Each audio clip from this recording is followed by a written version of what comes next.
Hey everybody, it's Ryan from Pi Records, and I'm here with Ray from the Zipheads. How are you? I'm good, Ryan. How are you? Very good, very good. I've been listening to your music for the last couple of days now, and it ranges everywhere from kind of garage rock to psychobilly to rockabilly. How best would you describe your music?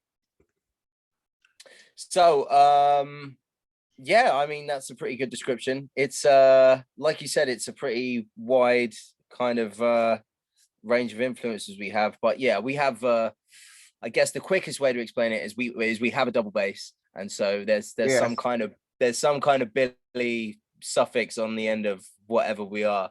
Um, so so yeah, punkabilly, rockabilly, psychobilly, anything like that. We're not it's we love rockabilly, but we're not singing about jukeboxes and Cadillacs and that kind of thing. It's got a punk influence. Yeah. There's we play a little bit of ska and reggae in our sets as well. Yeah. um but yeah, it's all sort of, it's all kind of rock and roll and its derivatives, yeah, with the double bass. It's funny you mentioned that about ska and reggae because I loved your cover of Bank Robber, and it was a little bit more punky version. But I saw that on there. I said, I wonder if it's the Bank Robber that I remember, and it was. That's right. Well, that was actually apart from the EP that we're just releasing now. That was the last thing we released. We did it back sort of the April 2020, beginning of the lockdown. It was a charity single for the Joe Strummer Foundation. And yeah, as you say, we did a cover of Bank Robber, which is one of the Clash's better known reggae songs. We kind of did it in a sort of country punkabilly Yeah. cowpunk kind of style. But yeah, that was the last thing we released up until the new EP. And yeah, we were really pleased with it and raising money for the Joe Strum Foundation. Yeah, it was a great tune, and it was a great contribution. Um, so how did you guys get started? When did you guys start putting out releases? I know you have a lot of stuff out. So the Zipheads stuff, we were playing in a band called the Zipheads. Wow, probably maybe even 2006, as early as that, but we weren't really serious. There was no double bass at this stage. It was just bass guitar. We didn't record anything. Then we changed the name and we called ourselves the Runaway Boys for a while. And then we recorded a demo in 2008 as the Runaway Boys. But then our first release as the Zipheads was in 2013. Yeah, that was our first album, Prehistoric Beat. But I always take it from our drummer, Will. He's been with us since 2010, and that was really when we got the double bass in. That's when we started taking ourselves seriously as a band. So it's been yeah, just over 10 years. Wow, that's crazy. And you've managed to put out some good quality stuff ever since. Um, how long does the writing process take for you, say for an EP? So I mean, I think with every band, you got the first album is always, that's you've usually got a couple of years worth of songs there, because most bands tend to play a couple of years before they have enough of a fan base or money to actually go into a studio. So you kind of get the best of the first 2 years, most bands' first release. So it was like that for the first album. It was kind of songs written over a sort of 2 year period that we were playing live.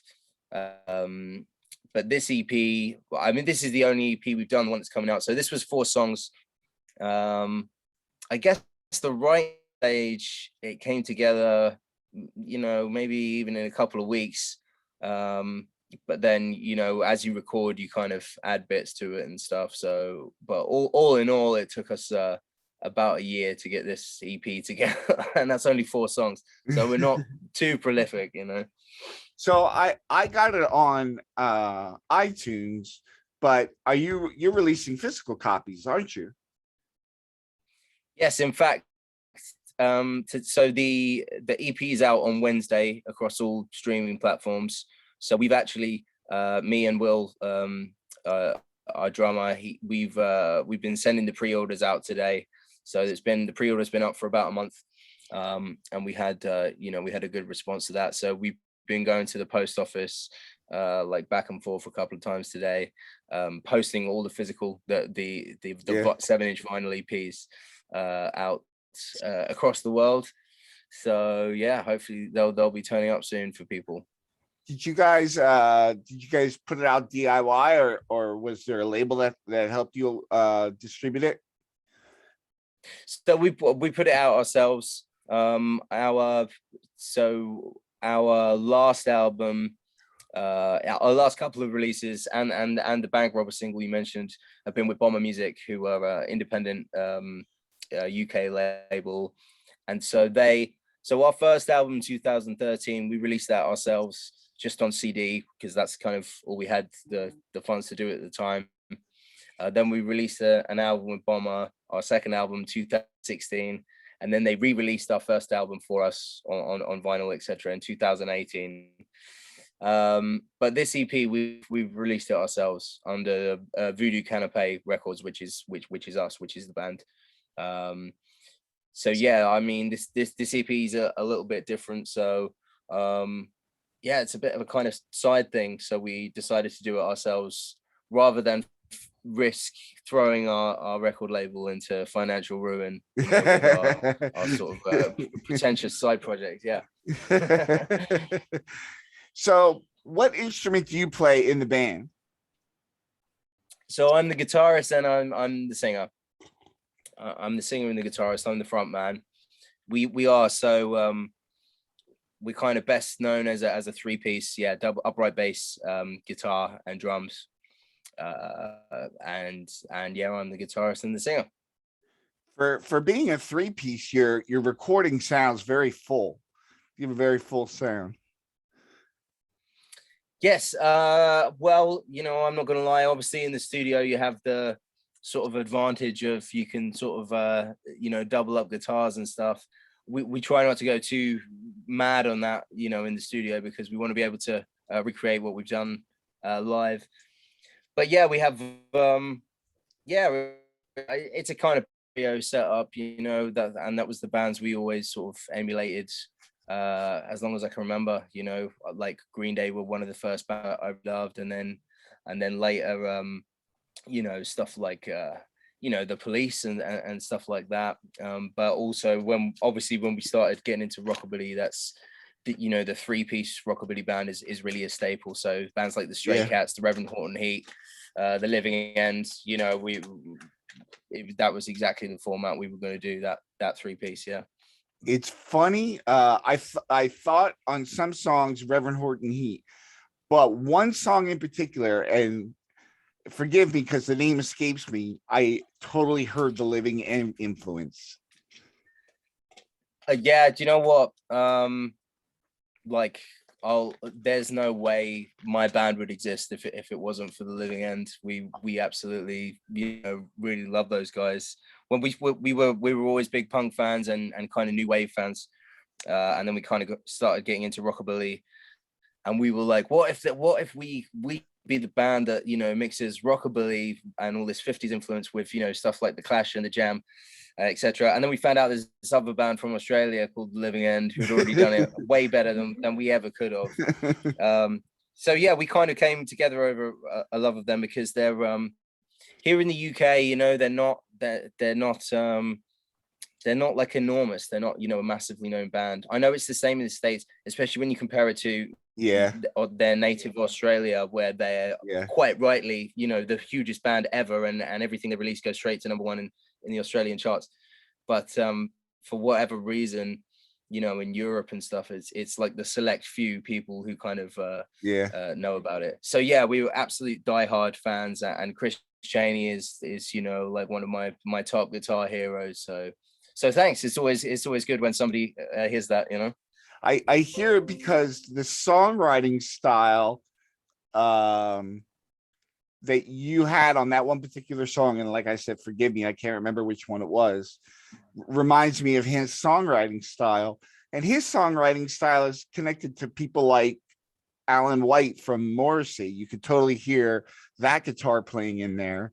So it's kind of like one big circle between, you know, the musicians in Europe and Australia. Yeah, absolutely. And like the Cure as well. I know they're big fans of the Cure, and you can you get that kind of you can just kind of hear all the influence in it. You know, it's good. It's musicians music. You know, there's a lot to be heard there. But yeah, they're an absolutely fantastic band. So we don't even make a secret of how much we sound like them or try to sound like them, you know. Yeah. So where do you get your vocal influences from? I know it's sometimes it's rough, and other times it's more like traditional rockabilly.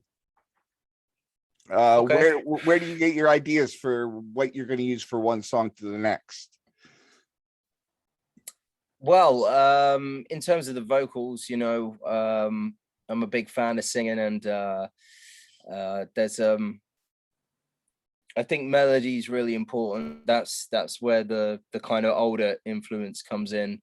You know, making sure there's a song there, and then the newer kind of side to it is the sound. You know, having the guitars a little bit distorted and basically playing faster as well. But yeah, singing wise, you know, people from the 50s like Jackie Wilson and Dion of Dion the Bellments. You know, big vocal heroes of mine. And then even people, you know, from the kind of punk and, you know, alternative scene, whatever you want to call it. Glenn Danzig, I think, is an absolutely fantastic singer, and he's one of those guys that you can hear the 50s influence in him. I think he's just done an album of Elvis stuff, you know, which is no surprise to anyone really. You can hear that stuff. He has that that influence. And then a lot of English singers and bands. You know, we were very big Clash fans, as you said, with the Bank Robber single, but also bands like The Jam and Madness, Elvis Costello, that whole kind of thing, the Specials, you know. So yeah, and we try and mix it all together as best we can. What all the bands you mentioned are what I'd kind of hoped that you would go in that direction, because I love all those bands that you just spoke about. And if you were to say something like Oasis, I would be like, I don't know. Dude, you know, I was thinking about Oasis today. Like, there's some advert on TV's got one of their songs, and yeah, I was thinking about it. So I'm not an Oasis fan. It's cool that I don't get a chance to speak to Americans about Oasis enough. I know you'll know who they are and stuff, but it was really, I grew up, you know, I was born in 1986, so I was growing up throughout the 90s, and they were just so massive, and I never liked them, and it was I mean, I love all the bands that they rip off, like, you know, okay, I'm not a massive Beatles fan, but I'm a really big Kinks fan, and I think they you know, really take a lot from the Kinks. But it was just too derivative, and also, like, those guys, man, they were assholes, and everybody in the 90s, like, they thought it was cool to be like a, you know, like just shout at people and be an asshole because of those guys. So yeah, it's a whole thing for me, man. Like, yeah, Oasis, that's not what we're about. Not at all. I didn't think so. But one thing I want to talk about is your artwork. Who does your art, and where do you get the inspiration from it? Because it's really clever, and I love all the images that you use on all your EPs and singles. Okay. So wow. I mean, I think it's important to say that, you know, the newest EP, in my opinion, the artwork is really, really good, way better than than the other stuff. Our first two albums, they're very simple, they're very sparse. It's kind of but you know, it's bright colors, as I'm sure you noticed. Again, that's the new wave influence coming in. The first album, we released it and we found out it looks almost exactly the same as a B-52's album, like, you know, Yeah. this Yeah. bright yellow background. And the second one's black. That's a drawing, and just a drawing of our faces, like so again, just kind of sparse and eye-catching. But the new EP for Surf Wars, I kind of when, you know, I had this idea to do a surf EP, and just kind of, you know, thinking about the project at the same time, a friend of mine, a guy called Gilles Deschamps, who I think he's in Belgium. He lives in Belgium. Fantastic artist, and he's the guy who did the cover art for our latest EP.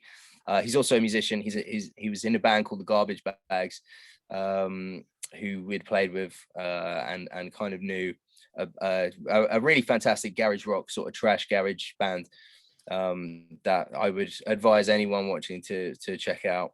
And he was sharing just some of his artwork online. He's, you know, he's very prolific, and he does great stuff.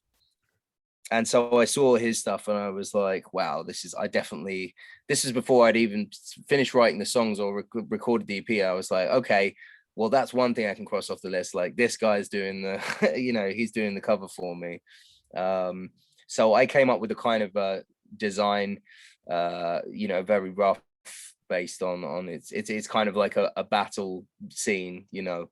And I sent him a really sort of crude sketch of that, you know, the tidal wave on one side and the army on the other. And then, like, almost instantly, he kind of sent back a rough sketch. He's like, oh, is this what you mean? And it was, you know, the same, but like loads better. So yeah, and the response has been really good, just based on the cover art alone. And it's kind of the first time we kind of did the other two covers, all our artwork ourselves before, which is, you know, is we enjoy doing, and it's fun, and hey, it saves us a bit of money, but it was really cool to be able to you know, employ somebody we knew that was really talented to do it for us, and yeah, really happy with it.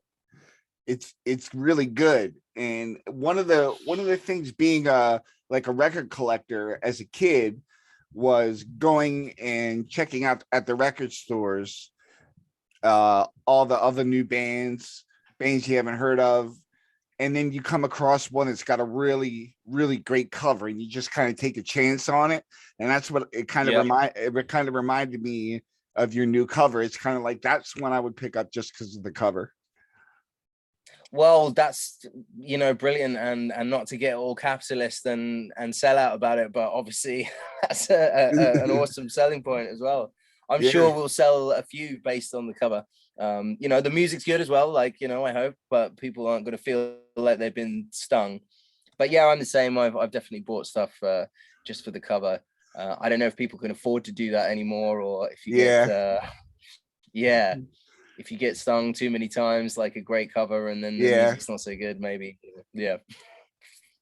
So where did you guys record? Did you record it yourselves? Did you record it in a studio you've been really eager to record in? How did you do it this time around? So this time around, we did more of the recording ourselves. So, you know, at the beginning of the lockdown, excuse me, we weren't playing too much anyway.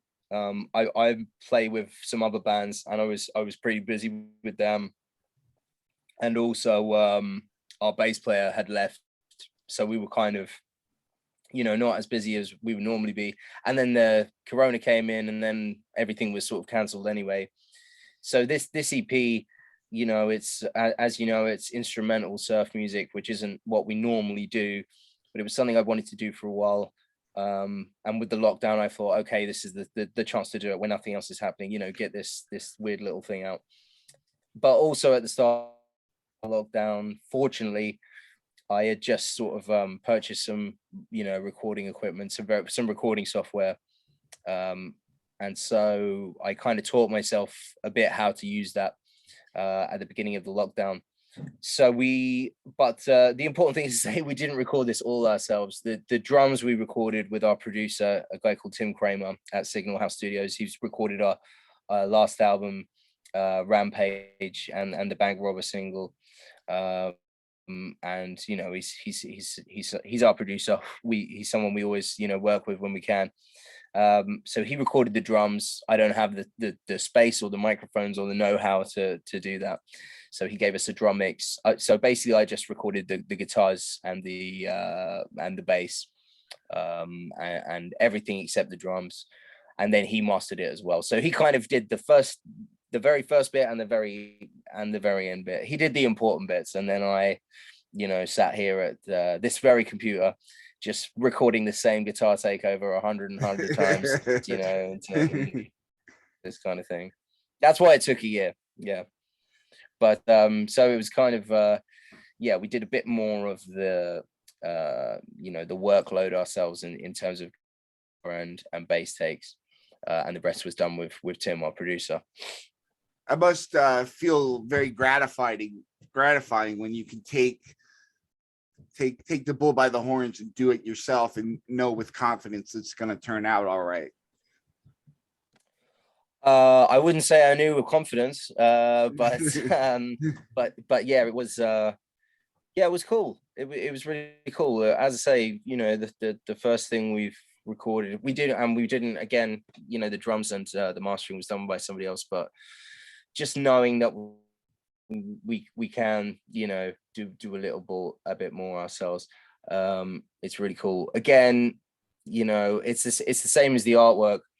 You know, if some record label was chucking loads of money at us, I wouldn't record. I would go in, you know, we'd record everything with Tim. You know, we'd be there every day, kind of thing. And same with the artwork. You know, we wouldn't record anything ourselves. We wouldn't do our own artwork if we had the money to pay more talented, you know, people to do it. So it's a bit of necessity.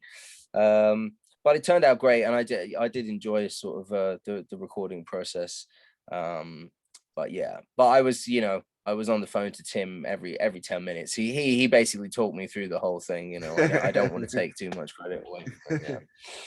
Was it difficult learning the software? It wasn't too bad. No, it was that was pretty quick, man. I mean, we're so lucky these days with, you know, the technology that's available, and then that also for anything you're using, you know, whether it's recording software or Photoshop or Premiere Pro, if you don't know how to do something, all you need to do is pop open another window and just Google how to do it, and then it's, you know, it's right there. So Yeah. that was pretty easy. But not having somebody else there to say, you know, okay, this takes not in time, or even no, you got it, you know, stop recording over and over again. Yeah, it's pretty hard doing it on your own. That the recording aspect and the takes of it, you got to walk away from it like every 2 days, every 3 days. Yeah. I found, but it was my first rodeo. I'm very pleased with it, but it took a long time. I now just got to get that time down, you know, the next time I go to record something. Yeah. Well, yeah. now you next time you go, you don't have that learning curve. You've already done all the legwork, and you just be ready to go in and record. Exactly. Yeah. So it's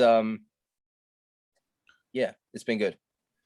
Cool. So are you planning on playing any shows? And if so, who with? So our next show is, as I say, the EP is out on the 9th, which is this Wednesday.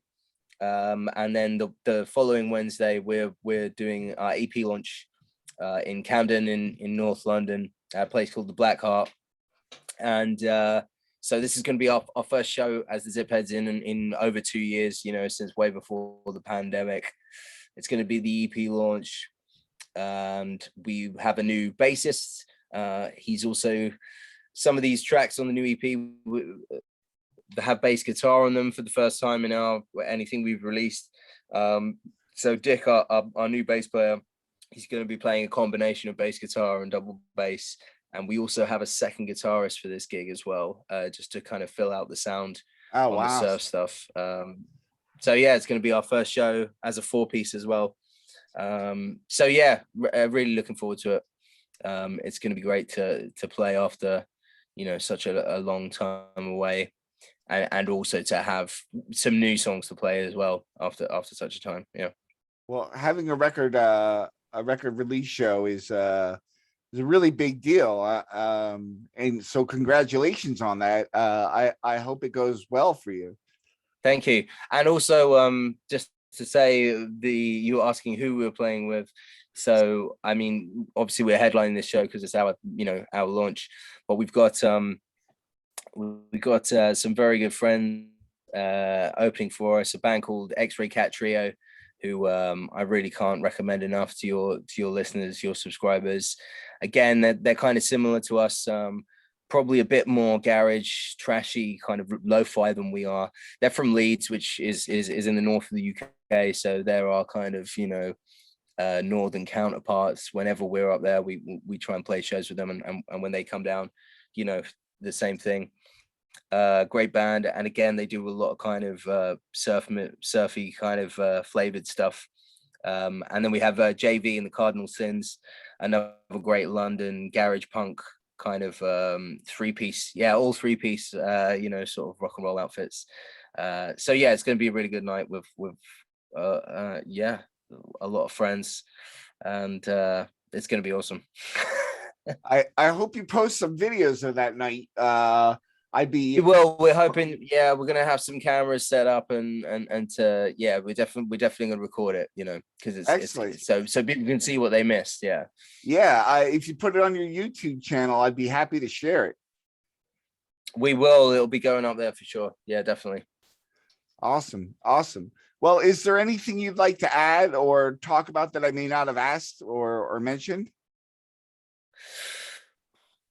Let me think. Yeah, just that the new EP, which is the main thing I've got to remember to kind of push, is out now. You can buy it direct from us at our website, which is zzzz.zipheads.com, or ZZZ, I should say, if you're American. www, it will also work, but zipheads.com. You can order it on red and blue vinyl. It's our first EP and our first instrumental release, although there's one word on one of the songs. And check it out. Awesome. Well, thank you so much, Ray. I really enjoyed getting to know the band a little bit through your music. I was a huge fan of the new stuff, obviously of the rockabilly and the psychobilly stuff. And I'm glad to have you on because we need a little bit more rockabilly on this page, as well as, to go along with the surf. It's all connected in some way. Cool. Well, the other thing to say is that, although this surf thing, so it's a volume 1, I'm sure you saw this EP. We're hoping it's going to be a long-term thing, but it's because we wanted to kind of keep it separate from our main catalog, and we are, we're working on our new, will be the third full-length album, which is, I'm not going to say it's going to be rockabilly, but it's going to have words. It's going to, it will be instrumental surf, but it'll be a bit more the classic Ziphead sounds. Just to reassure people who think we're gonna just quit and be a surf band, although I'd love to not have to write any lyrics anymore. It's a real pain in the ass, Yeah. Well, thank you so much for your time, and I really enjoyed talking to you and getting to know more about you and your influences. We have a lot of similar music tastes, so it was very good to hear somebody else talk about the same music that I love. Likewise, and I'm glad you heard all that stuff, in our catalog. Bits and pieces, like you definitely have an original sound, but I heard bits and pieces of that. Cool. That's also good. Yeah, we're not total plagiarists, Yeah, although I mean everyone is really, so yeah. All right, man. Well, you have a great rest of your night. Same to you, Ryan. Thank you so much. Thank you.